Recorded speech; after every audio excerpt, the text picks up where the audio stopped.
साला हो गई तुरमलिया रे। छोड़ जाए रे यार, अब एक कर चक्कर छोड़ दिली हम। ए सुनो, अब का जान मरो एक हम तोरा से आखिरी बार मिले आई बनी। अरे सर तो चल लो, ना तो कोई सीरियस बात है।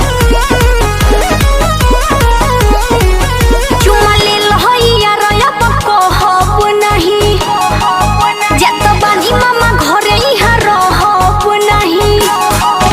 चुमा ले लहैया रया पको हब नहीं, जत बानी मामा घरे इहा रहब नहीं। भाई तोर बड़ी मर मरलस सारा माही तोर देखी दत पीसे खीसे। छोड़ा जाएगा, हमारे गलती बा। का मांगो उसी से जो दे दे खुशी से, अरे मांगो उसी से जो दे दे खुशी से।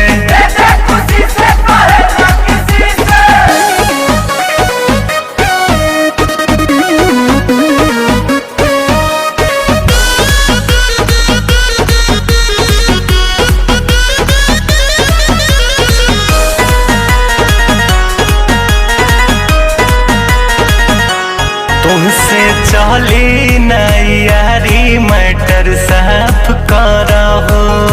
जवन भइल रहे गलती रो माफ करहो। तुमसे चली नहीं यारी मैटर साफ करहो। जवन भइल रहे गलती रो माफ करहो।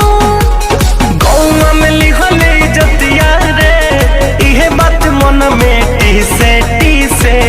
कहीं मुंह दिखावे लायक ना रहे, अब बुझा गई। मांगो उसी से जो दे दे खुशी से, अरे मांगो उसी से जो दे दे खुशी से।